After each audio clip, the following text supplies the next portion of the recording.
A seguir, Hora da Notícia. Mais de 170 candidatos tiveram os registros negados pela lei da ficha limpa. Os números da Justiça Eleitoral são assunto no quadro Fatos de hoje. Olha, o setembro ele é de alerta para a prevenção e cuidados com o câncer de intestino. Ao vivo, aqui no estúdio, nós vamos conversar com a médica Ornella Cassol.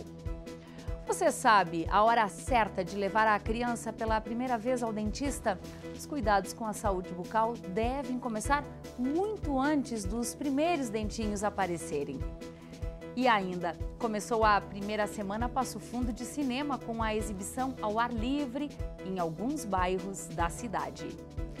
Hoje é terça-feira, 25 de setembro, é hora da notícia.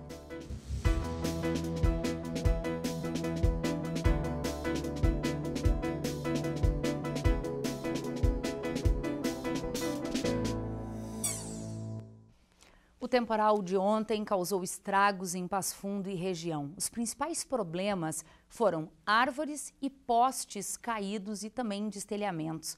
A Prefeitura, bombeiros e Defesa Civil prestam assistência para a população que sofreu danos.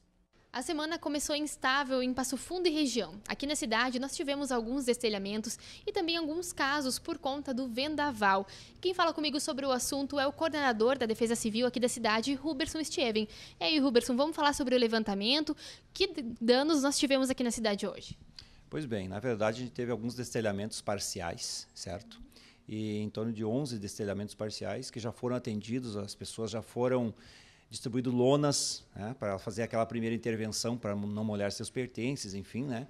E também tivemos aí queda de algumas árvores e também de um poste aí que atingiu um usuário, um veículo que estava passando no local e por sorte não houve ferimentos. Então a gente não teve nenhum ferimento em virtude desse temporal que aconteceu hoje pela parte da manhã, enfim, né? Mas na verdade o que a gente conseguiu na verdade, regularizar, a gente já conseguiu dar aquele primeiro suporte às pessoas que precisavam e agora a gente está aguardando aí que o tempo se normalize aí para não termos mais consequências em virtude disso. Perfeito. E em casos de vendavais, de temporal, a quem as pessoas devem recorrer? Para quem elas ligam em caso de destelhamento? Como fazer isso? Pois bem, na verdade a gente tem alguns telefones para as pessoas ligarem. Um deles é o 153, né?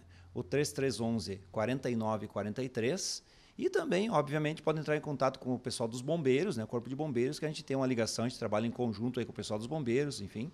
Então, esses são os telefones de contato aí para a gente fazer essa primeira intervenção aí no caso de sinistros aí por vendavais, enfim. Perfeito, Huberson, muito obrigada. Voltamos ao estúdio. E olha, e se você precisa de ajuda, então, por causa de problemas causados pelo temporal, a gente reforça, então você pode ligar para um destes números que aparecem aí na tela. Bom, e tem previsão de mais chuva e ventos fortes para a região nesta terça-feira. De acordo com a Embrapa Trigo, a instabilidade deve continuar até o fim de setembro. Neste mês, Passo Fundo registrou 284 milímetros de chuva, o que representa 42% acima da média, que era de 200 milímetros. Veja mais sobre o tempo de amanhã e também a previsão para quinta-feira.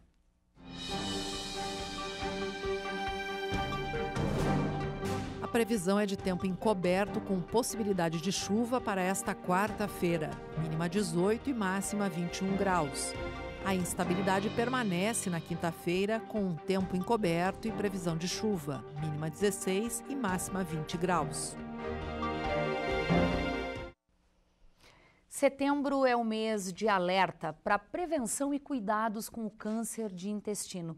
Esse câncer é o segundo mais frequente nas mulheres, após então o de mama, e o terceiro mais comum entre os homens, após próstata e pulmão. Bom, nossa convidada aqui no estúdio é a coloproctologista Ornella Cassol. Doutora, seja muito bem-vinda ao PFTV e a gente quer começar entendendo quais são os fatores de risco para o câncer coloretal. Perfeito. Os fatores de risco nós temos hoje para o câncer coloretal, o câncer de intestino, né? Alguns bem conhecidos. Alguns que nós podemos modificar com o nosso estilo de vida e outros que nos acompanham. Os principais, então, são a idade, a partir dos 45 anos, que é a idade que os estudos mostraram que é onde aumenta a incidência, então onde nós devemos começar os métodos de prevenção.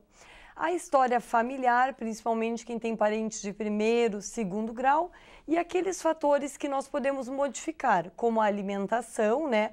A ingesta de poucas fibras, o excesso da carne vermelha, a obesidade, sedentarismo, o álcool e o tabagismo são os principais fatores de risco para essa doença.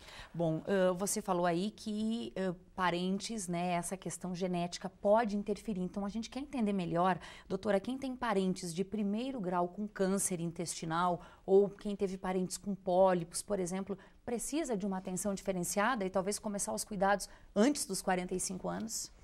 Sim, quem tem na história familiar os parentes que já tiveram câncer de intestino, a orientação é que se faça os exames de prevenção, a colonoscopia, mais precocemente. O que se orienta é 10 anos antes do que este familiar teve a doença.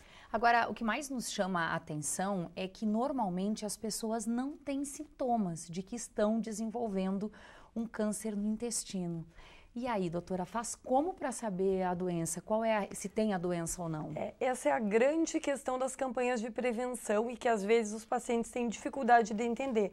É uma doença silenciosa, então quando já apresenta os sintomas de dor, sangramento, alteração do hábito, geralmente ela está mais avançada. É nesse ponto que as campanhas pretendem chegar. Aos 45 anos, quando a gente não tem sintomas, é que deve-se iniciar os exames de prevenção. E aí sim é preciso buscar um especialista para que ele prescreva os exames necessários. Isso. O coloproctologista é o médico que faz exames de colonoscopia, juntamente com os endoscopistas, gastroenterologistas, e é o especialista que trata o câncer de intestino. Em casos da doença já apresentar sintomas, você nos trouxe aí alguns sinais, né? Quais os outros sinais que essa pessoa apresenta? Isso. Aos 45 anos, que é orientado o exame de sangue oculto, que é disponível na rede básica, e a colonoscopia, é quando o paciente ainda não tem sintomas. Quando já apresenta sintomas, obviamente também vai ser submetido pelos exames de investigação, mas geralmente já pode ter a doença instalada e daí não ser possível a retirada das lesões pré-malignas, que são os pólipos, durante o exame de colonoscopia. De quais sintomas a gente está falando, Os doutora? principais sintomas que aparecem é o sangramento nas fezes, as dores abdominais, a alteração do hábito intestinal, intercala diarreia com prisão de ventre, são os principais sintomas que acometem a doença. Bom, feito o diagnóstico, normalmente o tratamento para esse tipo de câncer é retirada de parte do intestino, é quimioterapia, como acontece? O tratamento melhorou muito nos últimos anos, né? Inclusive com a videocirurgia, a laparoscopia, o tratamento é a retirada de um segmento do intestino, daquele segmento que está doente, geralmente por videocirurgia, e dependendo do caso, vai precisar de quimioterapia, radioterapia, daí depende do estágio que essa doença se encontra. Bom, o alerta está feito. Doutora, muitíssimo obrigada pelas informações. Eu agradeço. Sim, bom dia de trabalho para você. Obrigada. Obrigada.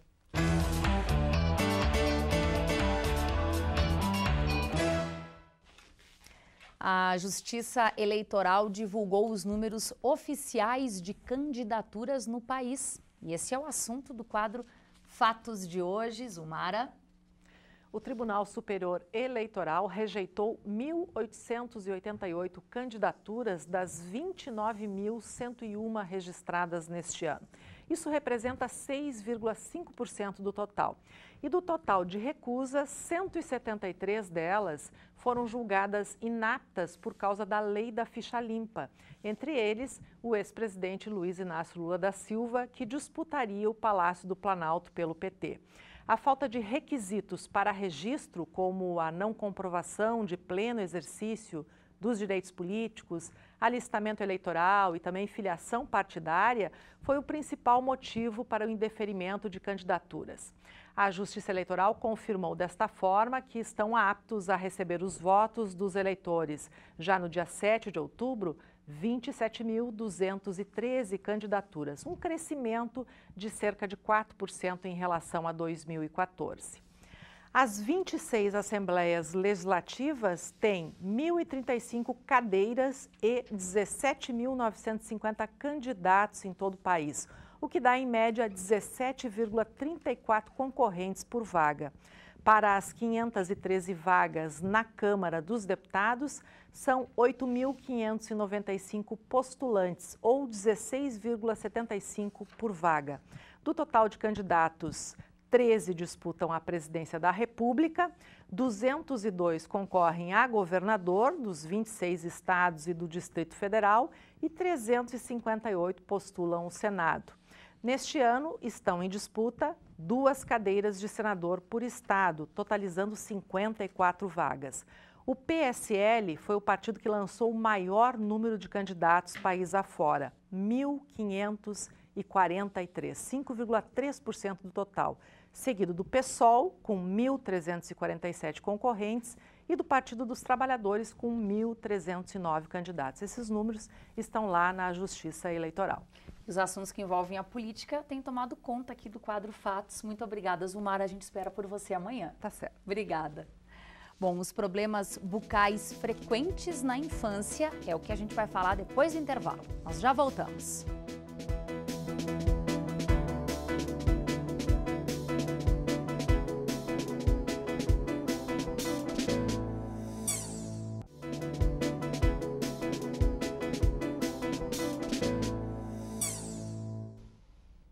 O movimento Educar é a Nossa Ação quer chamar a atenção da sociedade para a importância de uma educação de qualidade. Bom, esse movimento, lançado aqui pela UPF, é o assunto do programa Estúdio 4 desta semana. O programa vai ao ar hoje às 11 horas da noite e tem 2 reprises. Amanhã às 8 da noite e também na sexta-feira às 11 horas da noite. Uma amostra das escolas estaduais da educação profissional reúne nesta terça-feira em Palmeira das Missões estudantes de escolas públicas de 3 coordenadorias de educação. Além de Palmeira, participam as coordenadorias de Três Passos e Santa Rosa. A mostra é um espaço para exposição, apresentação e discussão de trabalhos, estudos e projetos científicos elaborados no cotidiano escolar por alunos com a orientação de professores. A mostra acontece no Ginásio de Esportes da Escola Estadual Técnica Celeste Gobato de Palmeira das Missões. Até a noite desta terça-feira, toda a comunidade está convidada. Você sabe a hora certa de levar a criança pela primeira vez ao dentista? Os cuidados com a saúde bucal devem começar antes dos dentes aparecerem. E é para passar essa informação que o curso de odontologia aqui da UPF faz um trabalho especial com as gestantes. Gravidez. Enquanto o bebê se forma, muitas perguntas aparecem. Por isso, a Ana e a Angélica estão realizando um trabalho com as gestantes, nas unidades de saúde de alguns bairros, para tirar as dúvidas que estão ligadas principalmente à saúde bucal das crianças. Afinal, nesse período, os problemas dentários também aparecem. Além das cáries e do acúmulo de placa bacteriana, que muitas vezes exigem um tratamento mais invasivo, é comum também que as crianças tenham inflamação na gengiva, mas esses são apenas alguns dos problemas que podem ser enfrentados na infância. A gente vai tratar a questão da amamentação, da alimentação, né? Quando começar a introduzir outros alimentos na vida do bebê, né? Então também voltado para a parte, né, principalmente da odontologia, o nascimento dos primeiros dentes de leite, a visita ao dentista. Como a gente sabe, no Brasil tem muita HIV e sífilis, né? A gente vai explicar melhor o que é essa doença, explicar para elas que muitas não sabem, como acontece a transmissão pro bebê, como isso pode ser evitado, se transmite ou não pela amamentação, cuidados, né, para o tratamento e que se elas forem tratadas, no caso da sífilis, que tem tratamento, para que elas não voltem a ser contaminadas, né? Um alerta importante para quem está esperando o bebê. Afinal, é nesse período de formação que os cuidados devem começar. Sempre que a mulher se depara com o estado de estar grávida, ela tem uma preocupação além dela, né? Muito maior do que simplesmente só física e do seu corpo, mas do bem-estar dessa criança. Então, a gente pensa que nesse momento a gente aproveita todo esse momento de querer aprender para condicioná-la ou para introduzi-la num momento de maior saúde, de maiores orientações em relação à saúde bucal também. E por aqui tudo foi preparado com muito carinho. Uma forma de estimular essas mulheres a continuarem buscando informações sobre a saúde da boca delas e dos bebês. Para a gente conseguir com que elas venham mais, então a gente sempre oferece um presentinho, ou é na carteirinha, ou é sempre um presentinho para fazer com que elas venham mais. Então eu procuro sempre agradar as gestantes. Nós temos uma disciplina na odontologia que chama estágio materno-infantil, que o nosso grande objetivo é alcançar mães e bebês. Nós temos uma demanda muito grande na pediatria com as crianças, mas ainda não temos uma demanda tão grande com as gestantes. Então, em função disso, a gente acaba fazendo essa ponte com as unidades para o atendimento das gestantes nas unidades. Mas a universidade, enquanto curso de odontologia e principalmente nessa disciplina, se põe sempre inteiramente à disposição para conseguir essa relação da gestante com o bebê, ou da mãe, ou do momento pós-imediato ali da mãe com o bebê, do atendimento para o binômio, né? A Rafaela está grávida de 8 meses. Enquanto esperava para ser chamada para atendimento médico, aproveitou para se preparar ainda mais para a chegada do filho. Eu achei bem importante, porque praticamente a gente procura as informações, a gente vai pesquisando, mas a gente esquece da parte bucal do nenê, né? Então é um assunto que a gente não procura muito, que a gente não se informa muito, a gente vai se informar só depois que o nenê nasce, que começa a nascer os dentinhos, que a gente não presta atenção nos detalhes. Certos detalhes que elas falaram, eu nunca tinha reparado, prestado atenção, assunto de chupeta, mamadeira, sobre as doenças. É casos que eu descobriria só depois que o neném nascesse. Então, para mim, foi bem informativo, foi bom. Para mim, já ter uma noção, me preparar, já saber o que eu posso fazer, o que eu posso evitar, o que eu não posso. Bom, e para ser atendido pela clínica de odontologia aqui da UPF, você precisa fazer um primeiro contato pelo telefone 3316 8563. Na manhã de hoje foi lançada a 32ª Feira do Livro de Passo Fundo. A cerimônia foi no Teatro Municipal Múcio de Castro e contou com autoridades e também apoiadores. Nesta edição, o patrono da feira é Luiz Coronel, poeta. O amigo do livro é a Biblioteca da Escola Gomercindo dos Reis e a educadora emérita é a professora Maria Helena Biertroglio. O evento busca democratizar o acesso à leitura e acontece de 1º a 11 de novembro no Bourbon Shopping, em Passo Fundo. A entrada, é claro, é de graça. Já começou a programação da primeira semana Passo Fundo de Cinema. As atividades seguem até domingo e tem exibição ao ar livre nos bairros da cidade. A abertura das atividades foi para prestigiar os curta-metragens produzidos nas escolas de Passo Fundo e região. 5 escolas compartilharam seus trabalhos. No integrado PF, o curta O Candidato foi o mais votado para ir para a mostra.